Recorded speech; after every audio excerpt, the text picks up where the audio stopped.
Hay una pregunta que Jesús hizo. Y esa pregunta, mientras va apareciendo en la pantalla el texto, está relacionada con una parábola que el Señor contó.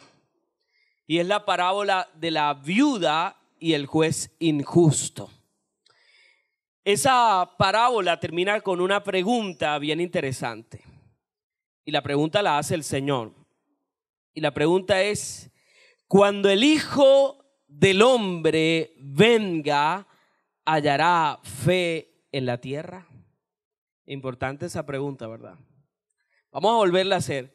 Cuando el Hijo del Hombre venga, ¿hallará fe en la tierra? La hizo Jesús.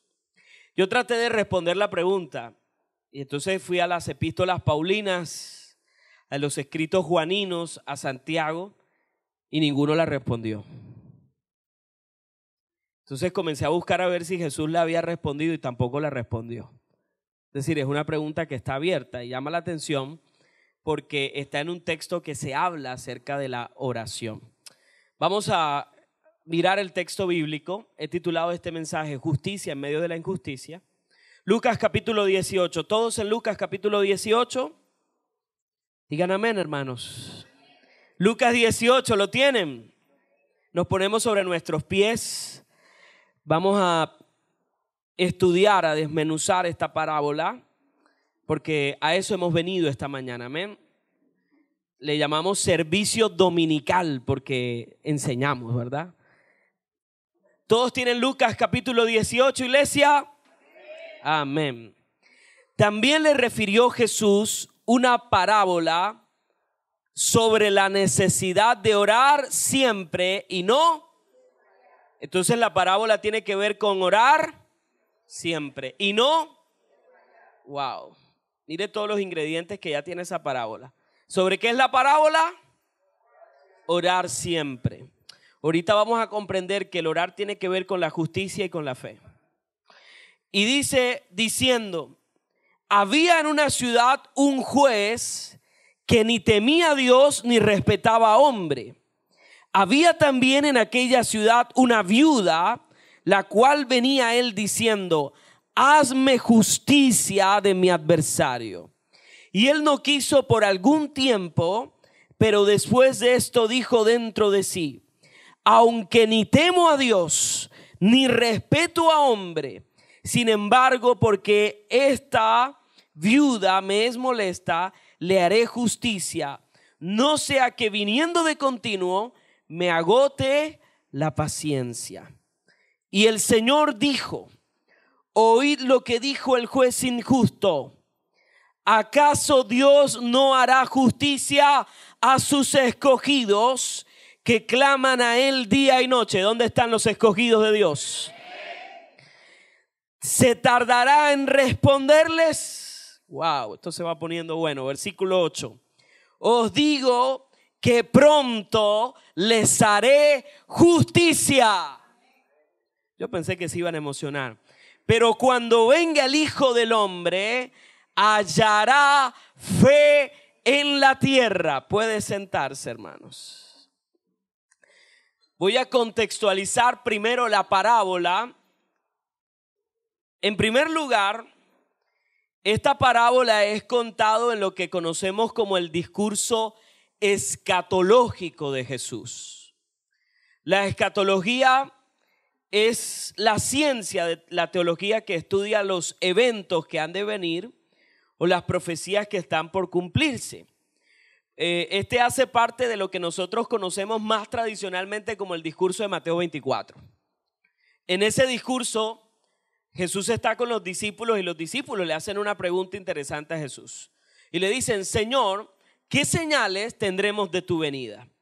Y la primera señal que el Señor coloca, el primer acontecimiento, ocurre en el año 70. Jesús dice, va a llegar un día en que quedará piedra sobre piedra. No estoy hablando de los años 70. Primer siglo de la era cristiana, Roma ordenó la quema de Jerusalén.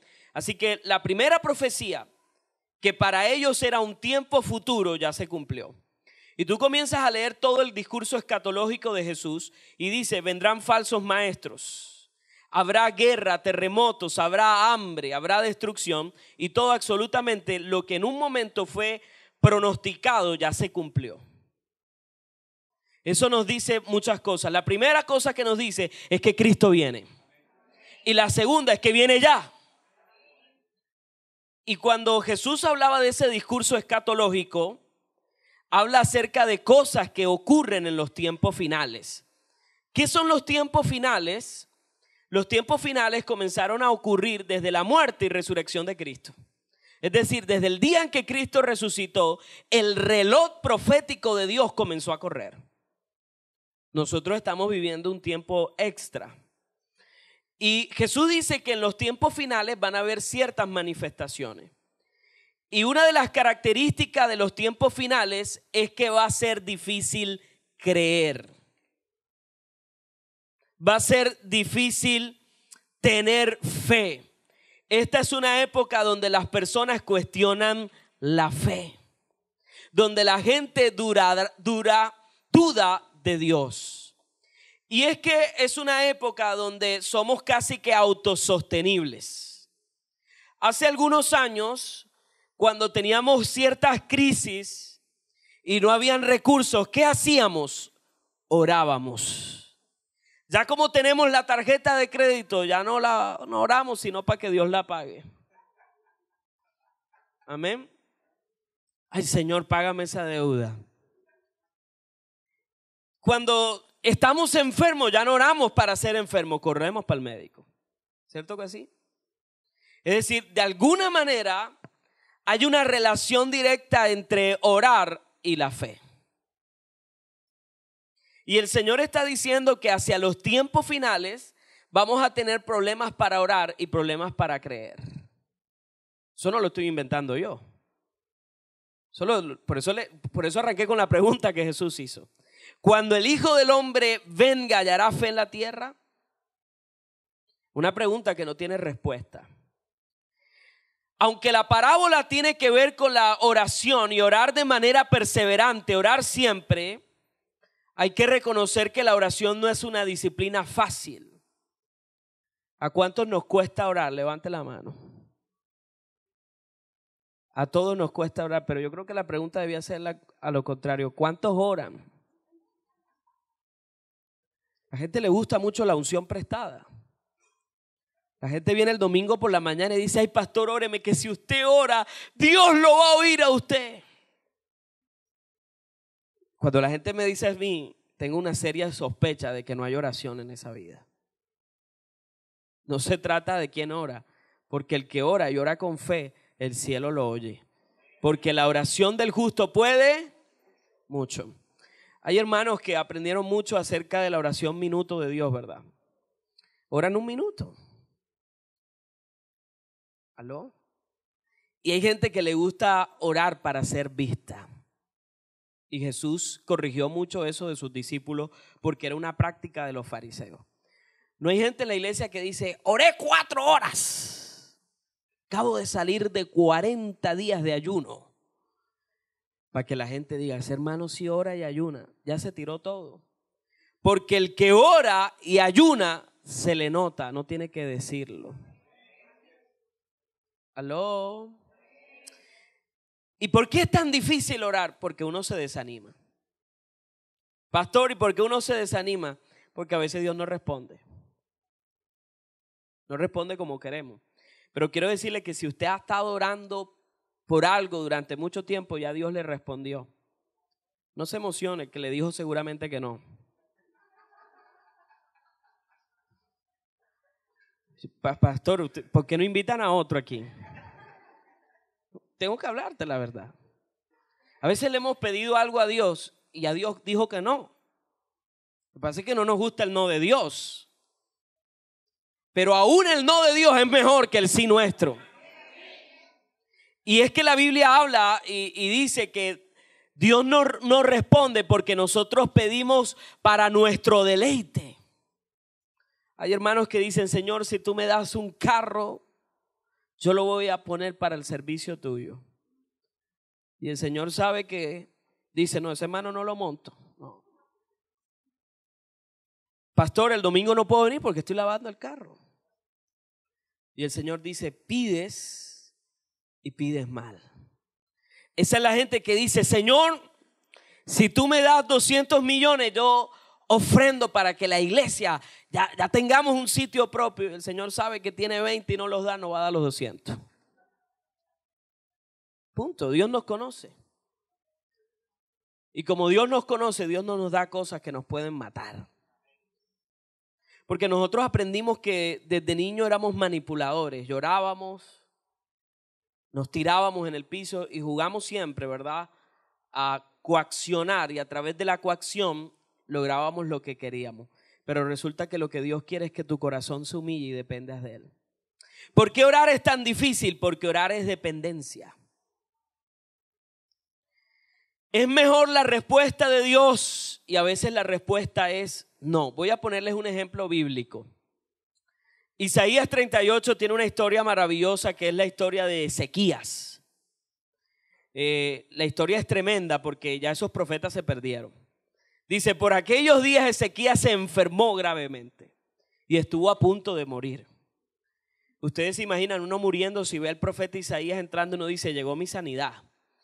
El profeta Isaías, hijo de Amós, fue a verlo y le dijo, así dice el Señor, pon tu casa en orden porque vas a morir y no te vas a recuperar. Oye, qué palabra profética es. Ahí no hay amor, porque la gente cuando Dios le habla dice, ¿qué pastor? Ya el amor en la iglesia se ha perdido. Y entonces Ezequías volvió el rostro hacia la pared y le rogó al Señor, recuerda, Señor, que yo he conducido delante de ti con lealtad y con un corazón íntegro y que he hecho lo que te agrada. Y Ezequías lloró amargamente. La historia termina en que Dios decide cambiar la orden que había dado y se devuelve el profeta Isaías y le dice, bueno, el Señor dice que te va a dar 15 años más de vida. Pero Ezequías va a vivir lo que nosotros hemos llamado la voluntad permisiva. Es decir, Dios decide concedernos cosas que van a ser dañinas para que podamos entender las consecuencias de lo que pedimos. Y los próximos 15 años de Ezequías es una vida que vivió para equivocarse. O sea que era el mejor el no de Dios que el sí de Dios. ¿Sabe qué pasó con Ezequías? A los 3 años de esa prolongación que le dio el Señor, se le dio por hacer un hijo. Y tuvo un hijo llamado Manasés. Manasés fue tan malo que el Señor dijo que de todos los reyes de Israel ese había sido el peor. Él llegó a los 12 años al poder y había habido un rey tan bueno como Josías que el Señor dijo, no, ni por Josías los perdono. Ese Manasés fue tan malo que los voy a matar toditos. O sea, ¿vivió para qué? Para equivocarse. A veces el no de Dios es mejor que el sí de nosotros. Tremendo, ¿verdad? Pastor, pero usted ahorita estaba enseñando que hay que ser perseverante en la oración. La parábola tiene una enseñanza importante. Hay que orar por lo que es justo. Es decir, Dios va a responder lo que es justo. ¿Me he hecho entender? Bueno, voy a aclarar 2 cosas de esta parábola. En primer lugar, la historia es un contraste. ¿De acuerdo? El juez injusto no representa a Dios. El juez injusto no es Dios, queridos. Segundo, su obrar es de un hombre fuera de Dios. ¿Qué dice el texto? Que él no temía a Dios, ni temía a quién, a hombre. La primera verdad que usted tiene que resaltar allí es que el Señor lo comienza diciendo, Él no dice, el reino de los cielos es como un hombre injusto. No. Él dice, esta es una parábola que te va a enseñar a orar. Y miren lo que dice, en una ciudad vivía un juez injusto. ¿Qué dice la parábola? Que la vida de nosotros muchas veces va a depender de gente injusta. Y que el justo tendrá que clamar para que Dios haga justicia en medio de los injustos. A veces por eso hemos tenido ese sinsabor de la injusticia. Hace un mes, un gran amigo, lo llamaron que habían capturado a su hermano mayor, y él fue a la URI a ver qué había pasado, y cuando él llega lo apresaron. Tenía una orden de captura. Un proceso penal lleno de muchas mentiras, y hace unos días fui a visitarlo a la cárcel. El corazón se me desboronó cuando lo vi. Yo siempre veía a un hombre alegre. Y bueno, cuando alguien lo toman preso, uno siempre duda, ¿cierto? ¿Serás inocente o no será inocente? Además de lo que lo están acusando es gravísimo. Pero él tenía que montarse en una banca para podernos ver por la ventana. Y antes de él se montaban otras personas. Y cuando él se pudo montar, yo lo miré a los ojos. Y en mi corazón supe que ese hombre es inocente. Y él solo podía sacar sus 2 dedos para saludarnos. Sus ojos se conmovieron al vernos. Y está preso porque el fiscal del caso le está pidiendo una suma alta para librarlo. El fiscal le dijo: tú eres inocente, pero tienes 2 cosas. Si me das tantos millones, sales. Pero si no tienes esos millones, tendrás que sortir el proceso, que puede durar de 1 a 2 años. Estamos rodeados de gente injusta. Y él es un contratista, perdió su empleo. Su hermano lo habían ascendido, también perdió el empleo. Y sus 2 hijos se graduaron esta semana y no pudo estar. Y la oración que hicimos en esa cárcel fue: trae tu justicia, Señor. En este país estamos llenos de injusticia. Es tan malo el que ha usado las armas para defender sus ideales como el que compra las pechugas a 40,000 pesos. O sea, estamos rodeados de injusticia. ¿Cierto que sí? Nos han saqueado por años. Y el Señor dice que en una ciudad habrá un juez injusto que tiene autoridad y que puede decidir la vida de personas, y que habrá una viuda que representa a las personas que tienen incapacidades de defenderse. Pero el Señor en esa parábola dice: la herramienta del justo será la oración. El justo clamará y Dios traerá justicia. ¡Aleluya!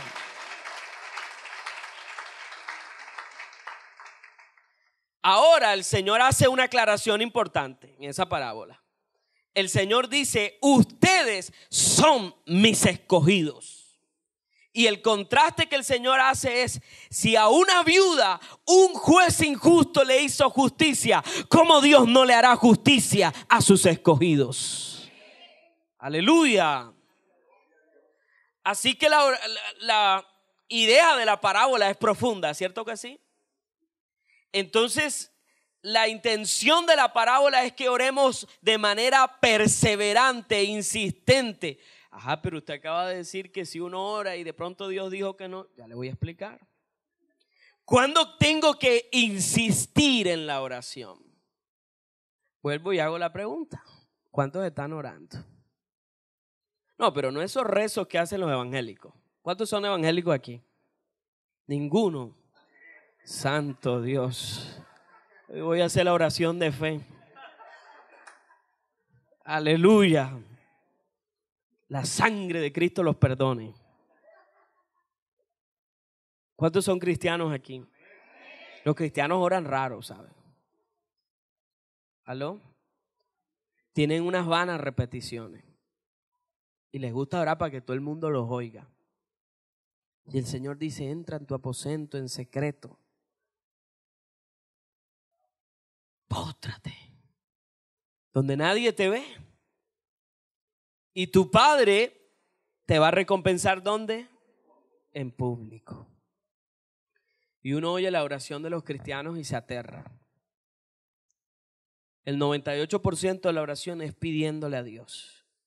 Además, como que le damos la ruta a Dios. Mira, Señor, tú tienes que convertirla, porque si ella se convierte, ella va a servir a ti. Oramos raro, ¿no? O sea, no oramos para encontrar la voluntad de Dios. Porque es que la oración que Jesús enseñó, entre otras cosas, un judío promedio oraba 3 veces al día y los discípulos le hicieron una pregunta al Señor, Ramón. Señor, enséñanos a orar. ¿Cómo que si tú sabes orar y oras 3 veces al día, le vas a preguntar al Señor que te enseñe a orar? Lo que pasa es que el Señor comenzó a traer algo nuevo en la oración. Y fue enseñarnos que Dios no es Dios solamente, sino es Abba. Abba Padre. Es la primera vez que un judío oye que a Dios se le llama Padre en la oración del Padre Nuestro. De hecho, eso no es sino un esquema de oración, porque la única intercesión que está registrada en la Biblia es Juan capítulo 17. Y la oración del Padre Nuestro tiene que ver no con la repitamos, porque el Señor dijo, eviten las vanas repeticiones. Y hay gente que tiene la oración como programada, para todo oran igual. ¿Sabes que la oración es algo tan profundo que es una conversación y en una conversación hablan dos? Cuando llegamos a un nivel tan profundo en la oración, hay días que orarás y no te saldrá ni una palabra porque estarás oyendo la voz de Dios. Y un día comencé a orarle al Señor y le dije, yo no quiero orar como ora todo el mundo. Así que yo no oraba más para otra cosa, sino aquella clamor que dice, enséñanos a orar como conviene. Y un día el Espíritu Santo me tomó orando y yo no pude decir ni una palabra. Y durante una semana me ponía a orar y lo único que me pasaba era que lloraba y no abría la boca, pero yo sentía la presencia de Dios. Gemidos indecibles. Tenemos que llegar a un nivel de profundidad tan poderoso en la oración que podamos, hermano, mover el corazón de Dios. Y eso es lo que Dios quiere. Amén. Tenemos que llevar a rogarle tanto al Señor que el cielo se mueva a nuestro favor. Amén. Así que oremos, ¿por qué? Por justicia. Tu oración debe ser, Señor, enséñanos a orar. ¿Y qué es lo primero que la gente dice cuando tiene un problema? Es que yo no sé orar. Hace algunos días llegó una anciana a nuestra iglesia y me dijo, yo tengo como 30 años en el evangelio. Y estábamos en un ayuno y yo le dije, bueno, si esta mujer tiene 30 años en el evangelio, debe saber orar. Así que comenzamos a orar y ella me dijo, pastor, es que yo no sé orar.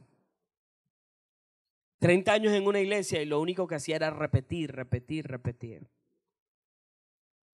¿Qué nivel de crecimiento espiritual puede tener esa persona si no ora?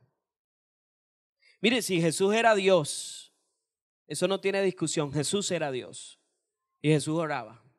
¿Qué se espera para nosotros? Amén. Y la gente ora con el radio puesto en la mano, ora con el televisor, pero no le ora a Dios. Amén. Muy bien. Así que cuando tengo que insistir en la oración, ok, ¿todos me oyen ahí? Ok. ¿Cuándo tengo que insistir, hermano? Cuando estoy orando por algo que es justo. ¿Estás pidiendo algo que es justo? Sigue orando porque Dios ha de responder. Amén. Cuando clamamos por algo que es justo, cuando oramos para que nuestra familia venga a los pies de Cristo, no dejemos de orar porque eso es justo. Mi casa y yo serviremos al Señor. ¡Aleluya! La salvación de mi familia. La oración oración se trata de que tenemos que ponernos de acuerdo con Dios para ir en la misma dirección con Dios. A veces tú quieres ir a la izquierda y el Señor dice, es a la derecha. La oración se trata de descubrir la voluntad de Dios. En la oración descubres que no solo tienes un Dios, sino que tienes un Abba Padre. Y en el Abba Padre haces que el cielo descienda a tu favor. Dice, venga a nosotros tu reino. ¿Quién trae el reino de Dios? La oración. Cuando yo oro, yo estoy trayendo el reino de Dios. Qué tremendo. Y cuando oro, digo, y que se haga, traigo la voluntad de Dios. Qué tremendo. Así que cuando oramos, lo que hacemos es que vamos en la misma dirección de Dios y no en la opuesta. Ese es el poder de la oración. ¿Por qué oramos? Por lo que es justo. Dios siempre va a concederte lo que es justo. El Señor oirá la oración del justo. Amén. Porque la oración del justo puede mucho. Y el Señor lo que dice es que la viuda insistió y insistió porque estaba pidiendo ¿qué? Justicia. Nuestras oraciones serán concedidas y debemos ser perseverantes cuando esa oración se trata de algo justo. Es decir, cuando no oro por algo que realmente es justo, a lo mejor Dios no va a responder. Pero acuérdense que la palabra dice, buscad primeramente el reino de Dios y su justicia, y las demás cosas me serán ¿qué? Añadida. La oración trae la añadidura. Amén. Pero sospecho que hay mucho pueblo orando por la añadidura y no por justicia. Ay, ay, ay. ¿Cuántos estamos orando por añadiduras? Por la ropa de diciembre, la del 7. ¿Cuántos estamos orando por un celular? Oye, hay hermanos que dicen, ay pastor, mire, ya me compré el último. Y después los ves endeudados. Cada cosa tiene su ciclo normal de vida. Ay, ore pastor, porque las deudas, el diablo me ha embolatado. ¿Cuál diablo? Si usted está embolatado con las añadiduras. Muchas de nuestras oraciones tienen que ver con ¿qué? Con añadiduras. Traiga la justicia, que la justicia trae añadiduras. Amén. Aleluya. Persevere, ore por la salvación. Esta es una parábola de orar que siempre. Aleluya. Justo vive en la ciudad, pero también hay un pueblo escogido porque Dios hace. ¿Sabe que hay gente que pierde la fe 24 horas antes del milagro? ¡Qué tremendo!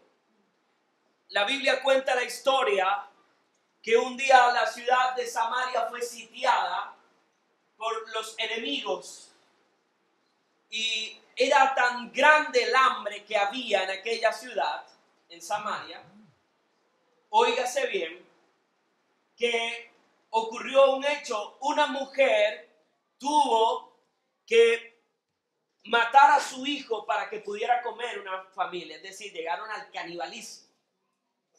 Y al día siguiente la otra mujer decía, tienes hoy que matar el tuyo para que podamos comer.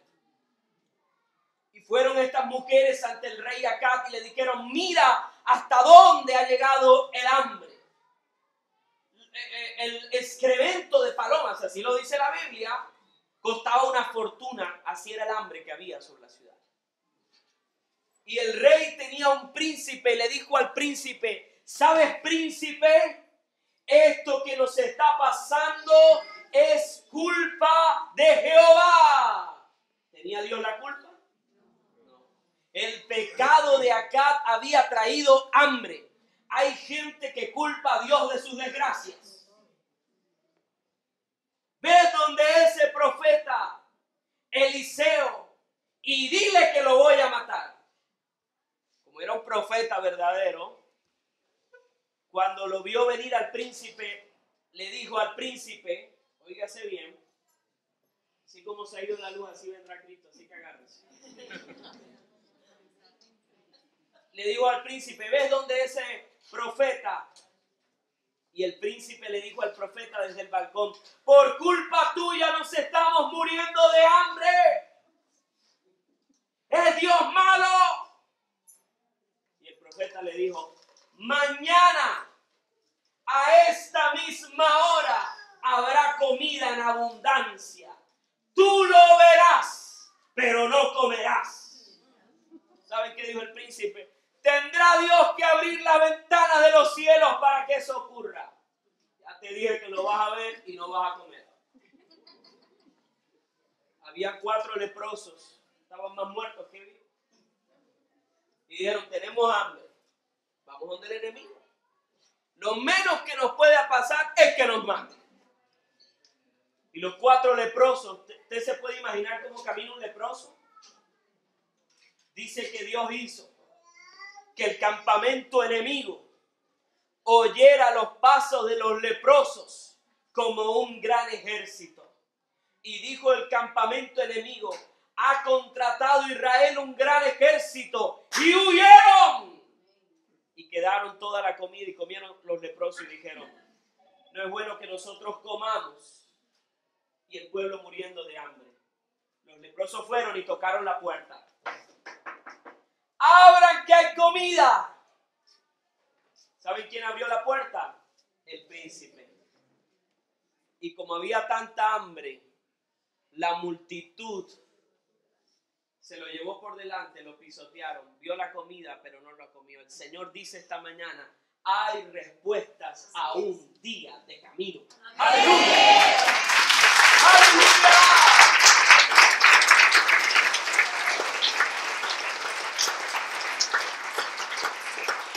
Pida con fe. ¿Quién sabe si mañana es el milagro? Por eso hay que perseverar. Tal vez el día en que quieres rendirte de orar, estás a un día de que Dios responda. Un día alguien me hizo una pregunta.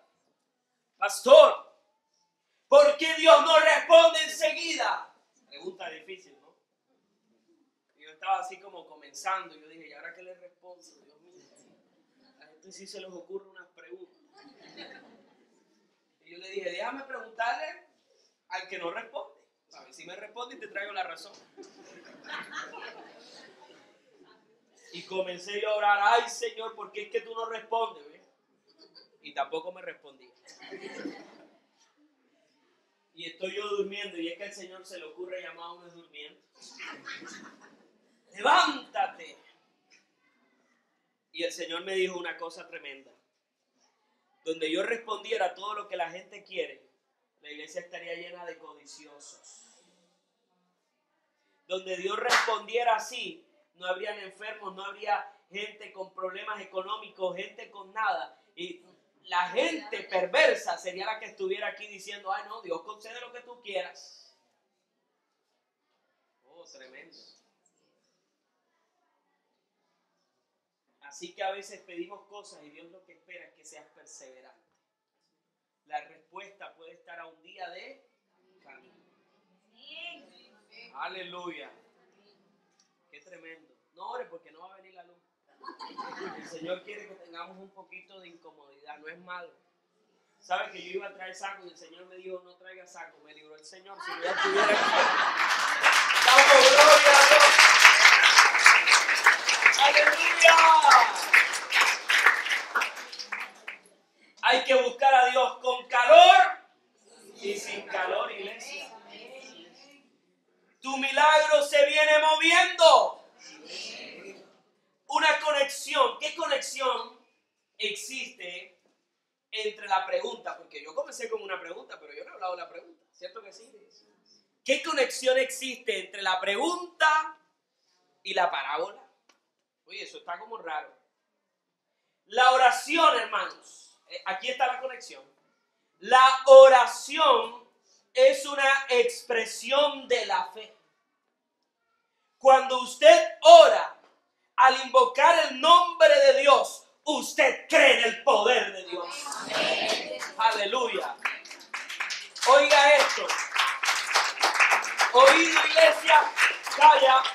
La falta de oración viene a ser falta de fe. O sea que quien no ora no tiene fe. ¿Puedo hacer una pregunta? ¿Sin fe es imposible? O sea que el cristiano que no tiene fe ni ora, ¿con quién andará? ¿Puedo hacer otra pregunta? Qué sincero. Pero es que bueno, yo soy el invitado, yo me voy.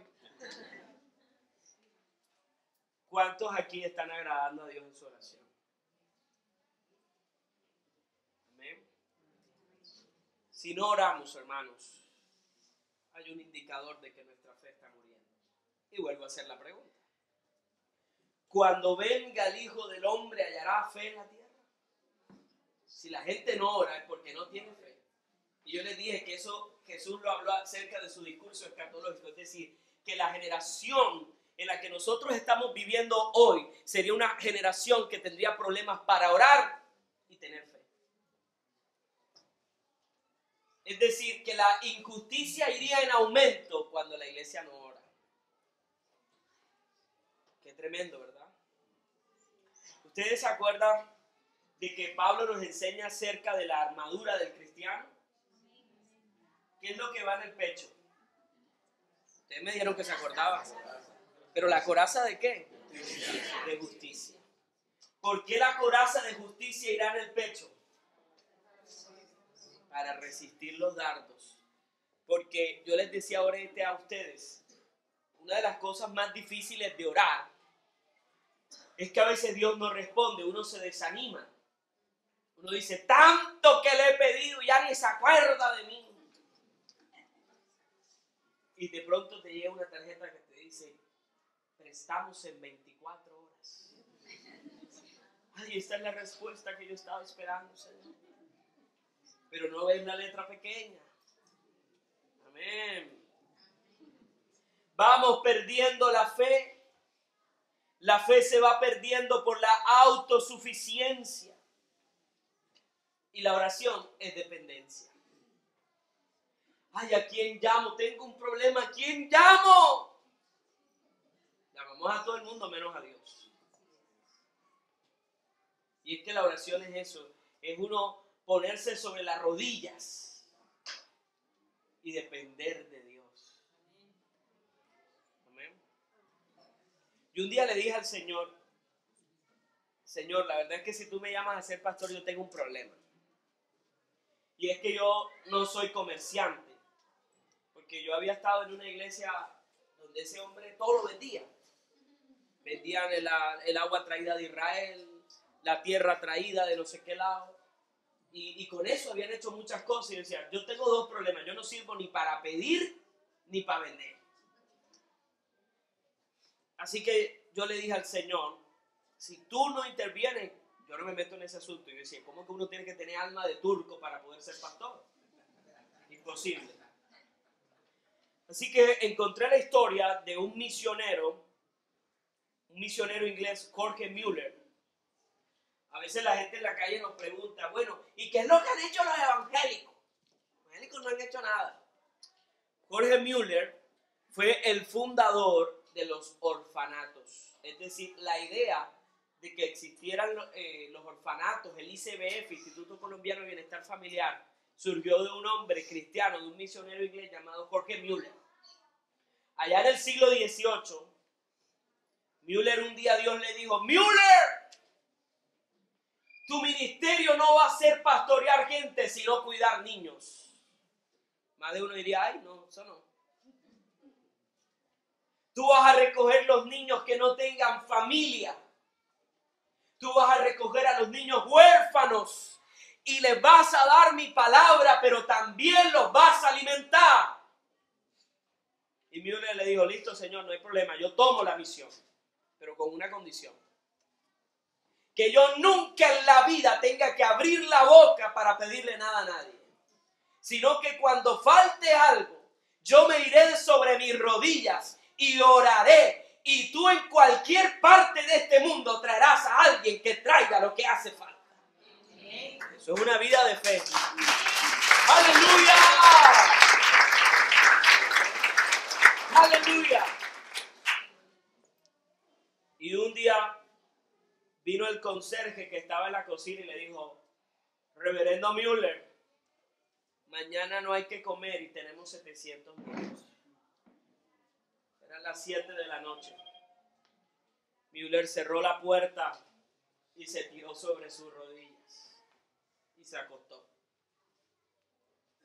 A las 4 de la mañana comenzaron a tocar las puertas del orfanato. Y el hombre tocaba y tocaba. Estoy hablando del siglo XVIII. Ni siquiera era una puerta, era una argolla que tocaba insistentemente. Y fue tan tremendo que llegó un hombre que llevaba la comida para el pueblo y le dijo: Reverendo Müller, yo voy a abastecer todos los abastos del pueblo. Pero anoche, como a las 7:30 de la noche, yo sentí que debía traer comida de más.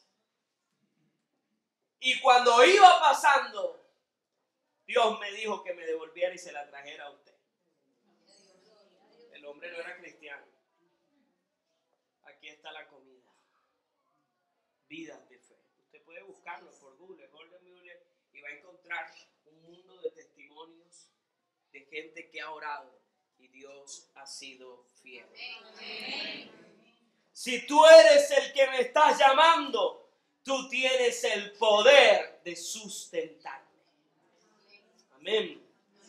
La injusticia hace que perdamos la fe. Una ciudad donde vive un juez injusto y una viuda. Gente mala tiene que decidir nuestro futuro. Pero la oración de un justo puede cambiar el futuro de una nación. ¡Aleluya! Será que cuando el Hijo del Hombre venga, hallará fe en la tierra. Yo te la devuelvo. ¿Estás orando? Si no estás orando, tu fe ni siquiera llega a un grano de mostaza. Vidas raquíticas espiritualmente. El cristiano de hoy brinca de iglesia en iglesia y dice que está buscando el poder de Dios. Y a veces tenemos mitos equivocados. El poder de Dios no está en la oración. ¿Sabía eso? El poder de Dios está en Jesús. Y aquí voy a desmentir un mito. La fe no es una negación de la realidad. La fe es una convicción y una certeza de que Dios puede cambiar realidades. Y aunque eso pareciera que no fuera una diferencia estructural, sí lo es. Hay gente en la iglesia que tiene más fe a la fe que a Jesús. Conocen más el positivismo mental que a Jesucristo.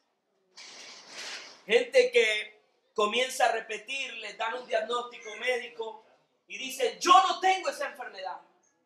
La fe no es una negación ¿de qué? De la realidad. ¿Cuál es tu fe? Que Dios es poderoso para sanarme. Pero en la oración descubro si es la voluntad de Dios sanarme. Eso no sonó bonito, nadie aplaudió. No aplauda. Tal vez esperamos mensajes que nos digan: no, ore, que Dios lo va a sanar. Y si Dios quiere matar. Los cristianos decimos: es mejor el vivir que el morir. Mi vivir es Cristo y el morir es ganancia. Y el Señor dice: arregla tu casa que esta noche vengo por ti. No vengo a traer un mensaje negativo, vengo a hablarte de realidades espirituales. La oración te ayuda a descubrir la voluntad de ¿quién? De Dios. Yo conocí una misionera que le sirvió a Dios con ahínco, dio todo. Pero al final de sus días comenzó a tomar decisiones equivocadas. Estaba en un ministerio, se salió de ese ministerio, brincó por muchos lados. Y un día el Señor me dio una palabra y yo fui a su casa y le dije, con mucho respeto, porque era alguien de mucha autoridad en la ciudad, le dije, el Señor me ha dicho, hermana, que comience a ponerse en paz, porque el Señor va a venir por usted. Me echaron de esa casa. A los meses me enteré que tenía un diagnóstico irreversible. Y el Señor me dijo, ve y llévale una palabra. Y dije, busca otro. Otra echada. No hay más. Y alguien me llamó y me dijo, la hermana está muy mal. Y Dios me dijo, ves, porque como se muera te sana. Aleluya. Hermano, yo llegué con temor y temblor. Y la hermana cuando la veo está ciega. Ella no podía sino oírme. Me dio un dolor porque era hueso sobre huesos. Y yo le dije, hermana, ¿usted me permite orar por usted? Y ambos hicimos una oración. Ella me pidió perdón. Y yo le dije, hermana, tu salvación va a ser pasada por fuego. Y de esos ojos que ya no podían ver salieron 2 lágrimas. Y ella me dijo, el Señor me dijo anoche que está peleando por mi salvación. ¿Sabe qué era eso? Que se había perdido de tanto el rumbo, que Dios la había llevado a una enfermedad tan tremenda para que ella pudiera venir otra vez a los pies de Jesús. Lo que dijo Pablo en Corintios, su cuerpo lo tenía Satanás, pero su alma la estaba peleando Cristo. Yo terminé de orar y llegaron otros evangélicos. Y llegó un evangélico y dijo, esto no es para muerte, sino para vida, para vivir. Yo dije, bueno, Señor, sea Dios veraz y todo hombre mentiroso. Al mes se murió la hermana. En el sepelio me encontré el que dijo que iba a vivir y le dije, hermano, usted no había profetizado. Ay, hermano, hay cosas que uno no entiende. La hermana no tuvo fe, por eso no se sanó. No. Excusas baratas. Hay gente que dice locuras y uno le cree más a los locos, tristemente. Y esa experiencia me marcó. Y yo, los que están allá atrás me oyen. Yo no los oigo a ustedes. Gloria a Dios. Hay gozo aquí, ¿sí o no? Voy a predicar hasta la 1. Y esa experiencia me marcó, y en oración uno le hace preguntas al Señor. Y yo le dije, Señor, ¿por qué los justos tenemos que pasar por fuego para salvarnos? Y al Señor se le ocurre unas maneras de hablarle a uno. Así que salí soñando que estaba en Manhattan. Yo nunca he estado en Manhattan. Iba en un avión y el avión me tiran del avión. Yo lo podía sentir literal. El susto cuando iba cayendo, y cuando yo iba cayendo yo me arrepentí de todos los pecados, me acordé de todo eso. Cuando me desperté oí al Señor que me dijo, cuando el justo es pasado por el fuego traerá arrepentimiento. ¿Sabes qué me estaba diciendo el Señor? Cuando te estaba cayendo te arrepentiste. Quiero un aplauso al Señor.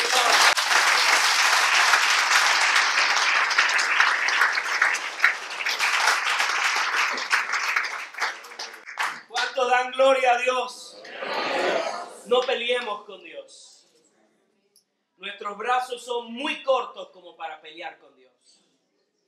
Hay gente que se gasta la vida peleando con Dios y no caminan en la voluntad de Dios. El favor de Dios durará para toda la vida, no olvide eso. Y la bendición de Dios es agradable y perfecta. ¿Dónde descubro la voluntad de Dios? En la oración. Aleluya. Señor, dame fe. Ora más. La fe viene por el oír. ¿Y dónde uno oye a Dios cuando habla con Dios, querido? ¿Cuántos hablan con Dios? ¿Cómo estamos de oración? Vamos a hacer un culto de oración, vienen tres. No estoy echando en gusto, lo que pasa es que nos gusta que nos digan otras cosas. ¡Óreme! ¡Ore! Yo he enseñado a la gente que cuando viene y me dice, ore, yo le digo, vamos a orar. Ore usted primero y después oro yo. Aló. Ay, yo a esa iglesia no voy. ¿Cuántos dan gloria a Dios? Hermano, hay que orar. Porque el Señor está que viene y viene a la puerta. Amén. Y quiero decirle que el que ora tendrá el favor de Dios. Amén. Dios nos está llamando a que nos volvamos nuestro rostro hacia el Señor. Yo quiero invitarte que puedas comenzar a orar para que tu oración sea mudada. Que no ores con vanas repeticiones. Que no ores como los demás oran. Deja que Dios comience a moverte en oración. Tal vez usted se acuesta a orar y entonces lo llaman. Tienes que preparar un lugar de intimidad con Dios. La oración tiene que ser tan sagrada, tiene que ser una necesidad tan profunda como lo es el comer, como lo es el dormir. Es importante que comencemos a orar. Hay una debilidad profunda. Hay un pastor que me gusta mucho, Pastor Néstor Blanco de Venezuela, y él dice, la iglesia de hoy no necesita tanta teología, la iglesia de hoy necesita orar. Y necesita orar porque la oración es como los platos que tenemos en esa vitrina. Yo en mi casa sé cuando hay un invitado porque sacan esos platos. No, yo no puedo comer ahí. Así es la oración, la sacamos cuando la necesitamos. ¿Cómo estamos de oración? Como los platos. Bendito sea el nombre del Señor. Oye, con esta idea de luz deben darnos una hora más. ¿Sí o no? Está bueno, me falta media hora de prédica y media hora de administración. Bueno, voy a devolverte la última. Y sigue Jesús enseñando sobre orar y dice, Padre, perdónanos. ¿Cuánto les gusta el perdón de Dios? Pero el perdón está condicionado. Como nosotros, ¿cómo estamos de perdón? Ay, santo. Porque se quedaron callados tan graves. Es decir, si nosotros no podemos perdonar, Dios no puede liberar perdón sobre nosotros. Y es que el perdón es un acto completamente individual. Amén. Una vez leí en un libro que se llama Los límites del perdón. Fui a la librería y me llamó la atención los límites del perdón. Lo primero que me pregunté dentro de mí antes de comprar el libro es, ¿el perdón tiene límites? Y me acordé de la pregunta que le hizo Pedro al Señor. ¿Cuántas veces, Señor, perdonaré? Salió esta canción. ¿Y qué dijo el Señor?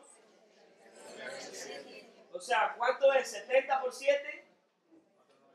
4.90. Ya estamos extralimitados. El Señor lo que le estaba diciendo es que el perdón no tiene límite. Qué tremendo, ¿no? Así que bajo esa premisa compré ese libro. Y cuando comienzo a leer el libro, lo escribe un sobreviviente del Holocausto nazi. Y este hombre comienza a relatar que un día un general alemán, él era el que barría en un hospital, y él dice, yo era un cadáver caminando. Y él lo tenían como el de servicios generales de ese hospital militar. Y había un general nazi muriendo en una habitación. Y el general le dijo a sus médicos y a las enfermeras, yo no puedo morir sin que un judío me perdone por lo que yo he hecho. Así que a este hombre lo toman y le dicen, vaya a tal habitación y lo llevan. Y el general alemán, mirándolo a los ojos, le dice, yo quiero que me perdones. Y él dice, fui incapaz de perdonar. Porque yo sabía que ese general nazi había puesto una bomba donde murieron 200 niños judíos. Sabía que había torturado, había puesto a la gente en gas, les había arrancado el pelo a las mujeres. Había hecho horrores. Había quemado viva a la gente. Y se acabó la Segunda Guerra Mundial. Y Wiesenthal sobrevivió. Y él se hizo la pregunta, ¿qué hubiera hecho usted en mi lugar? Yo le voy a decir una cosa, ese hombre tenía razones para odiar. No se ponga tan, ay, el pastor, perdónelo, no. Seamos realistas. La cosa era grave. Por eso al país le está costando el momento que estamos viviendo. Porque lo que el hombre siembra, ¿qué está recogiendo la gente que se está volviendo a la vida civil? Eso, hermano. Odio. Pero la iglesia no puede olvidar que ha sido llamada a ser pacificadora. No voy a discutir sobre eso ahora, que estamos en ley electoral. Pero quiero decirles algo. Wiesenthal comenzó a hacerle la pregunta a los rabinos, a los sacerdotes, a los pastores, a mucha gente. Y en el libro, muchos tratan de responder la pregunta que hubiesen hecho. Y en otra parte del libro, Wiesenthal dice que lo contacta otro Reich alemán. Y le dice que quiere verlo, que quiere pedirle perdón. Wow. Y él se encuentra con este Reich alemán en un café en Viena y se miran de frente a frente. ¿Y saben qué escribió el Reich? Cuando yo le pedí perdón, nunca abrió su boca para decirme que me había perdonado.